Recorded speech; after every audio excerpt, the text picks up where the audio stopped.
आप उस शून्य की तरह बनो जिसकी खुद की कोई कीमत नहीं होती, लेकिन जिसके साथ जुड़ जाता है उसकी कीमत बढ़ा देता है।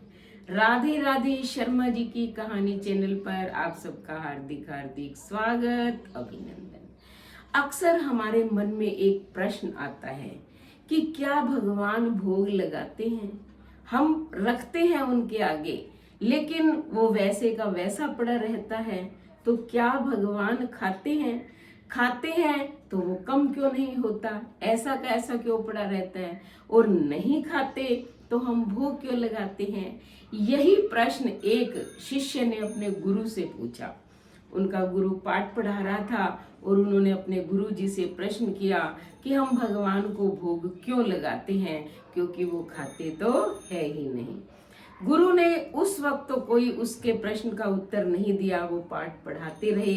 लेकिन जैसे ही पाठ पूरा हुआ तो गुरु ने कहा कि ये अंतिम श्लोक तुम्हें याद करना है। अंतिम श्लोक उनकी पुस्तक का ही था कि सर्वे भवन्तु सुखिनः, सर्वे सन्तु निरामया, सर्वे भद्राणि पश्यन्तु, मा कश्चित् दुःख भाग् भवेत्। सबने, जितने भी शिष्य थे, उन्होंने याद करना शुरू कर दिया। 1 घंटे बाद जो है, गुरु ने जिस शिष्य ने प्रश्न किया था उस शिष्य से पूछा कि तुम्हें वो श्लोक याद हो गया? शिष्य ने कहा हाँ याद हो गया। कहते सुनाओ। शिष्य ने सुना दिया। फिर भी गुरु ने सिर हिला दिया कि तुम्हें याद नहीं है। शिष्य ने कहा गुरु जी आप पुस्तक में देख लीजिए, जैसा लिखा हुआ है मैंने बिल्कुल शुद्ध रूप से याद किया है और आपको सुनाया है। तब गुरु ने वो पुस्तक हाथ में लेते हुए उस शिष्य से कहा कि ये कैसे हो सकता है कि श्लोक तो पुस्तक में लिखा हुआ है, तुम्हारे दिमाग में कैसे पहुंच गया? अब शिष्य के पास इस प्रश्न का कोई उत्तर नहीं था।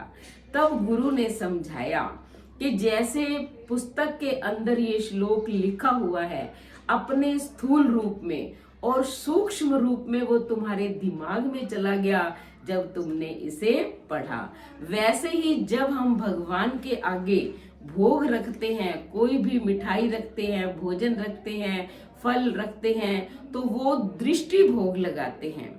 यानी कि उनकी दृष्टि उस भोग पर पड़ती है और वो दृष्टि से ग्रहण कर लेते हैं। और उस जो भोजन हमने रखा था, जो भोग लगाया था, उसमें कोई अंतर नहीं आता, वो वैसे का वैसा रहता है। भगवान दृष्टि भोग लगा लेते हैं, फिर वो प्रसाद बन जाता है और हम प्रसाद के रूप में उसे ग्रहण कर लेते हैं। तो अब आपको समझ आ गई होगी कि भगवान भोग लगाते हैं, इसलिए प्रतिदिन भगवान को भोग लगाएं। उसके बाद चैनल को सब्सक्राइब करें, लाइक और शेयर करें, कमेंट करें और बेल आइकन के बटन को दबाएं ताकि ऐसी ही मोटिवेशनल वीडियो का नोटिफिकेशन सबसे पहले आपको मिले। धन्यवाद।